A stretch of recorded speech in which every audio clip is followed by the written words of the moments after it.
nga wabula essaawa mbale okumalako omwaka akulira ekibiina ki National Unity Platform Robert Kyagulanyi Ssentamu atuuzizza olukiiko lwa bannamawulire mu maka ge Magere okukuba ttooki mu bibadde mu mwaka gwa 2024. Kyagulanyi atandikidde ku buli bwanguzi bw'agambye nti bweriisizza enkuuli omwaka guno era ng'enguzi esinze kwegiriisiza mu paalamenti ng'abakulu beegabanya omuliri gw'ensimbi ne badda ne mukati ne beewogoma. Speaker wa Parliament mukyala Anita Among mwamulaba bwe yeevubika ssente z'omusolo eziri mu buwumbi ate ekyennaku ng'ataasibwa abo abali balina omusiba. Mwalaba nga n'amawanga ag'ebweru gyatereka ssente zabbye gamuwaayo ne gamulabisa ne naakuumibwa. Ono agamba nti obulyake bwatuukira ddala ne mu kibiina kyakulembera era baakivumirira ng'ekibiina nga waliwo abakulembeze be baakwata ku nkono olw'ensonga eno. Kyagulanyi ayongeddeko nti omwaka guno ebbanja lya Uganda lyeyongedde okulinnya nga kati ebbanja lisukka n'embalirira y'eggwanga. Era kati nga lisusse mu triliyoni 97. Kakati ekyo kiraga nti dikubisaamu kumpi embalirira y'ensi gye tuyina.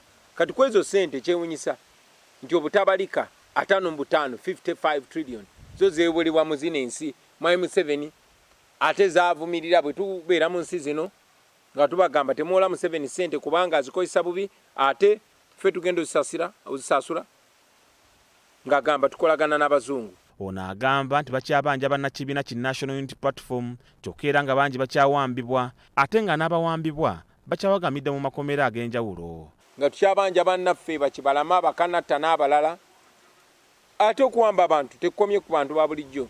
Eyasembeyo mwalabye nti bawambye Dr. Kizza Besigye. Ekyobuswavu tekiwamba abantu bakijje ne Uganda ne bakisomosa ne Kenya. Kyagulanyi ayogedde ku ky'okugatta ekitongole ky'emmwanyi mu minisitule y'ebyobulimi era ono ategeezezza nti okunoonyereza kwakoze kulaga nti abantu abasoboka obukadde 12 boolekedde okukaaba ttwabwa ng'entulege.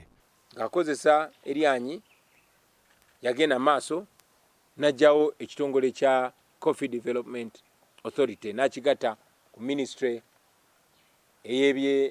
ey'ebyobulimi n'obulunzi newankubadde ng'erina obunafu ffenna bwe tumanyi.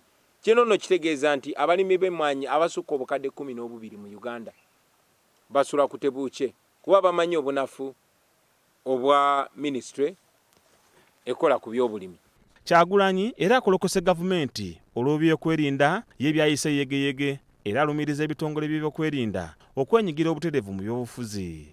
Naye ekyennaku nti poliisi yava ku mulimu gw'erina okukola ogw'okukuuma bannansi n'ebyabwe n'egy'okunoonyereza ku buzzi bw'emisango kati poliisi ezannya byabufuzi. Kyagulanyi agamba nti mwetegefu omwaka ogujja okukwatagana n'abo bwe bayawukana naddala bali bannakibiina kyokka alina obukwakkulizo bw'ataddewo. Twateekawo jasi ensonga ebintu 3 by'aba alina okukola naye ebyo byonna bw'oba obifunzizza alina okufuuka omuntu oyo gwe tweyesiga.